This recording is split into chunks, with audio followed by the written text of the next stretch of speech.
રાજ્યમાં હજુ પણ આગામી 7 દિવસ સારા વરસાદની સંભાવના નહિવત છે। હવામાન વિભાગની આગાહી બાદ ખેડૂતોની ચિંતા વધી ગઈ છે। એક તરફ પહેલેથી કેટલાક વિસ્તાર વરસાદની અછતનો સામનો કરી રહ્યા છે, એવામાં નવા વરસાદી રાઉન્ડમાં વિલંબ થઈ રહ્યો છે, જેના કારણે વાવેતર કરનારા ખેડૂતો મુશ્કેલીમાં મુકાયા છે। સૌરાષ્ટ્ર, કચ્છ તથા ઉત્તર ગુજરાતમાં ખેડૂતોએ પણ પિયત આપવાનું શરૂ કરી દીધું છે। દેશમાં દુષ્કાળની આશંકાની શક્યતા વ્યક્ત થઈ ગઈ છે અને તેમાં વધારો પણ થઈ રહ્યો છે। ખાનગી હવામાન એજન્સી સ્કાયમેટે દાવો કર્યો છે। સ્કાયમેટે જાહેર કરેલા નવા પૂર્વાનુમાન પ્રમાણે દેશમાં ચોમાસુ સિઝનમાં સામાન્યનો માત્ર 85% જ વરસાદ નોંધાઈ શકે છે, એટલે કે વરસાદની 15% જેટલી અછત રહી શકે છે। સ્કાયમેટના અનુમાન પ્રમાણે દુષ્કાળ પડવાની સંભાવના 70%એ પહોંચી છે, જે એપ્રિલમાં માત્ર 30% જ હતી। અલ્નીનોની સતત પ્રબળ બની રહેલા હોવાને કારણે ઓગસ્ટના બાકીના દિવસો અને સપ્ટેમ્બરના દિવસોમાં તેની અસર ભારતના ચોમાસા પર વધુ રહેવાની આશંકા વ્યક્ત કરાઈ છે। અન્ય મહત્વના સમાચાર, ભાવનગરમાં નકલી દારૂકાંડનો કહેર, 4 લોકોના મોતથી ખળભળાટ। ભાવનગરમાં નકલી દારૂકાંડે હાહાકાર મચાવ્યો છે। ગુજરાતમાં દારૂબંધી વચ્ચે દારૂના નામે જાણે એક પછી એક એમ 4 લોકોના મોતનો ખેલ શરૂ થયો। ઘોઘાના ખરખડી ગામે યુવકનો દારૂ પાર્ટી કરવી મોંઘી પડી ગઈ છે। ખરખડી ગામમાં 16 ઓગસ્ટની રાત્રે 7 મિત્રોએ દારૂની પાર્ટી કરી, જે બાદ એક પછી એક યુવકોની તબિયત લથડી, કેટલાક કલાકો સુધી બેભાન રહ્યા અને સારવાર દરમિયાન ઉપેન્દ્રસિંહ ગોહિલનું મૃત્યુ થયું। ત્યારબાદ વધુ 2 લોકોના મોત નકલી દારૂથી થયાના આક્ષેપ સામે આવ્યા, જ્યારે વધુ એક વ્યક્તિનું મોત શંકાસ્પદ માનવામાં આવી રહ્યું છે। 19 લોકો અસરગ્રસ્ત થતા તેને તંત્ર દોડતું થઈ ગયું। આ સમગ્ર કાંડમાં નકલી રોયલ સ્ટેક દારૂનું વેચાણ કરનાર 4 બુટલેગરોને પોલીસે ડિટેન કર્યા। તપાસમાં નકલી દારૂ મધ્યપ્રદેશના ઉજ્જૈનથી આવ્યો હોવાનો ખુલાસો થયો। પોલીસે નકલી દારૂનો મોટો જથ્થો પણ જપ્ત કર્યો અને હવે તેની સાયન્ટિફિક તપાસ કરાશે। સૌથી ચોંકાવનારી વાત એ છે કે દારૂ બનાવવાની રીત શીખવાડવા માટે રઈસ નામનો કારીગર આવ્યો હોવાની માહિતી છે, જ્યારે હજુ 15 પેટી નકલી દારૂની શોધખોળ ચાલી રહી છે। બીજી તરફ ભાવનગરના કાંડ બાદ અમદાવાદ ગ્રામ્ય પોલીસ પણ એલર્ટ થઈ ગઈ છે। તમામ ગામોના સરપંચો સાથે બેઠક કરી રોયલ સ્ટેક નામનો દારૂ હાલ ન પીવા સૂચના અપાઈ છે। દારૂ બનાવવાની કે વેચાણની કોઈ બાતમી મળે તો તાત્કાલિક પોલીસને જાણ કરવા અપીલ કરાઈ છે। પોલીસની સ્પષ્ટ અપીલ છે, છેલ્લા 2-3 દિવસમાં આ બ્રાન્ડનો દારૂ પીનાર વ્યક્તિએ લક્ષણોની રાહ જોયા વગર તાત્કાલિક હોસ્પિટલમાં ચેકઅપ કરાવવું। ઝેરી દારૂકાંડના પડઘા હવે ગાંધીનગર સુધી પહોંચ્યા છે। મામલાની ગંભીરતા વચ્ચે નાયબ મુખ્યમંત્રીએ બેઠક કરી સમગ્ર રાજ્યમાં દારૂના નેટવર્ક સામે મોટું ઓપરેશન શરૂ કરવાની કવાયત તેજ બની। નકલી દારૂકાંડમાં તપાસનો ધમધમાટ તેજ થતા મુખ્ય સૂત્રધાર ગૌતમ સોલંકીના ઘર સુધી પોલીસ પહોંચી છે। તપાસમાં સામે આવ્યું છે કે ઉજ્જૈનથી અંદાજે 230 જેટલી નકલી દારૂની બોટલો લાવવામાં આવી હતી। આ બોટલો વર્તેજ ખાતે ગૌતમ સોલંકીના ઘરે લાવવામાં આવી, જ્યાં રઈસ અને મુકેશ નામના શખ્સોએ તેમાં વિદેશી દારૂની ભેળસેળ કરી હતી। ત્યારબાદ આ નકલી દારૂનું વેચાણ કરવામાં આવ્યું હોવાની માહિતી સામે આવી છે। જૂનાગઢમાં હનુમાનધારા મંદિરના પૂજારીનો દારૂની મહેફિલ માણતો વિડીયો વાયરલ। ગિરનારની પવિત્ર ભૂમિ પર દારૂની મહેફિલનો વિડીયો વાયરલ થયો। ગિરનાર પર આવેલા હનુમાનધારા મંદિર અને ઉપરકોટ નજીક આવેલ રામજી મંદિરની પવિત્રતા સામે સવાલો ઉભા કરતો કથિત વિડીયો વાયરલ થયો।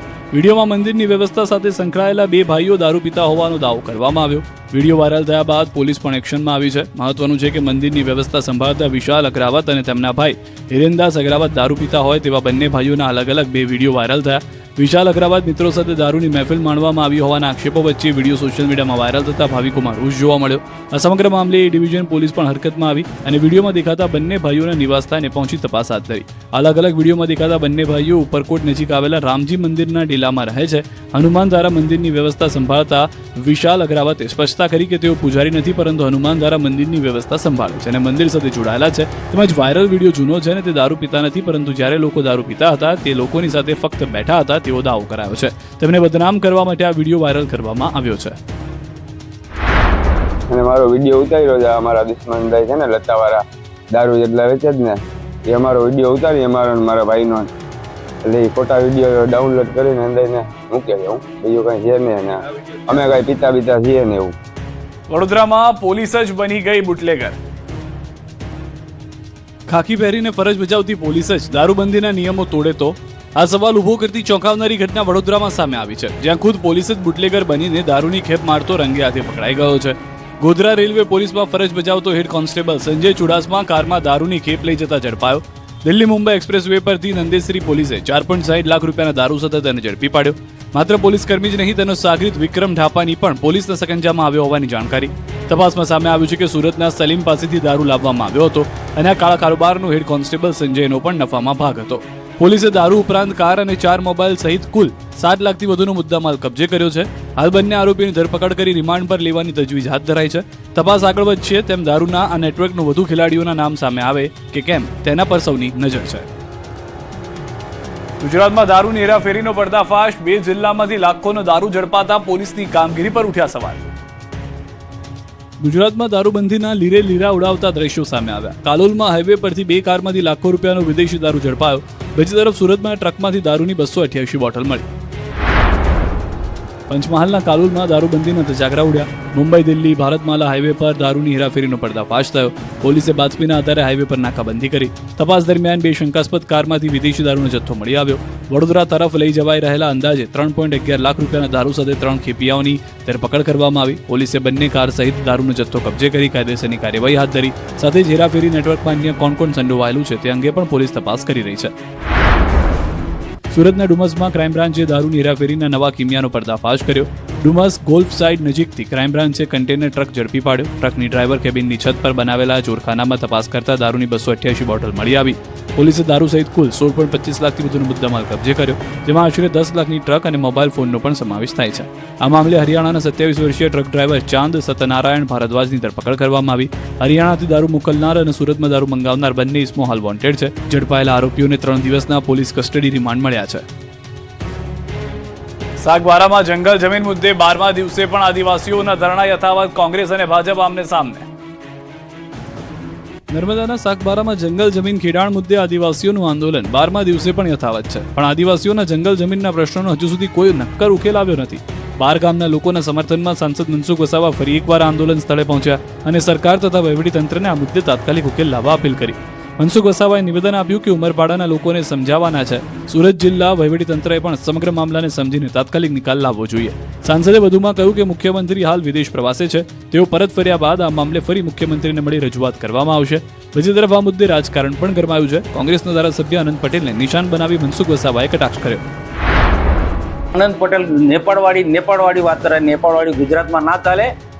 આ જે નેપાળવાળી કરવા ગયા એમને શું દશા થઈ એને પૂછજો તમે. એટલે નેપાળવાળી ના ચાલે અને એક જવાબદાર ધારાસભ્ય તરીકે એ બેફામ વાણી વિલાસ કરે એ યોગ્ય નથી. ત્યારે સમગ્ર મામલે મંત્રી પ્રવીણ માળીએ મહત્વનું નિવેદન આપ્યું છે. બંને વિવાદ કાયદાકીય છે. જમીન વન વિભાગની હોવાની વાત કરી.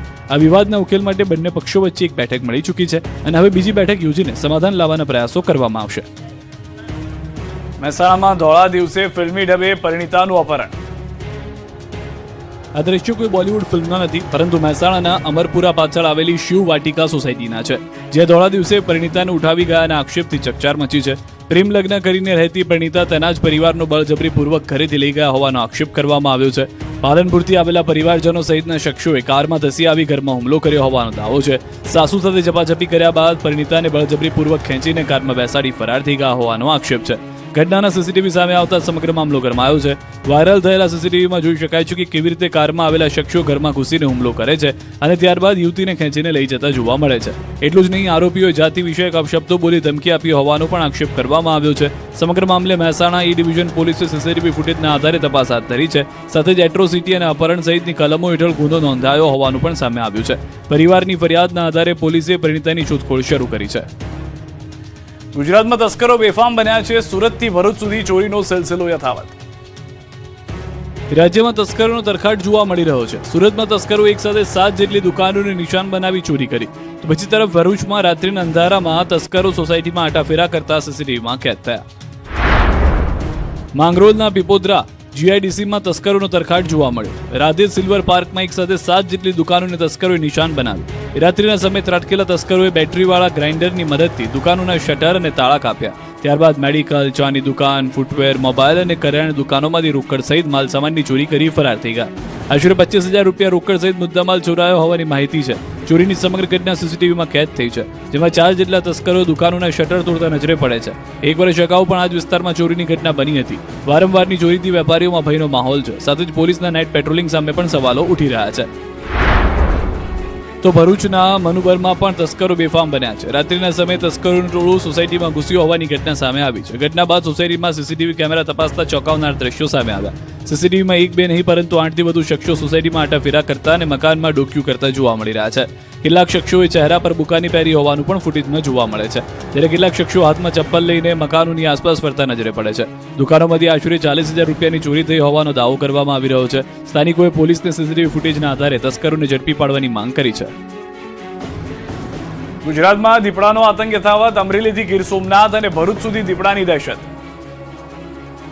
ગુજરાતમાં દીપડાની દહેશત યથાવત જોવા મળી રહી છે. બગસરામાં 3 દિવસથી દીપડાના આટાફેરાથી ભયનો માહોલ છે. બીજી તરફ ગીર સોમનાથના ઉનામાં દીપડો પાંજરે પુરાતા લોકોએ રાહતનો શ્વાસ લીધો, જ્યારે ભરૂચના વાલિયામાં પણ અઠવાડિયાથી રખડતી દીપડી આખરે વન વિભાગના પાંજરે પુરાઈ છે.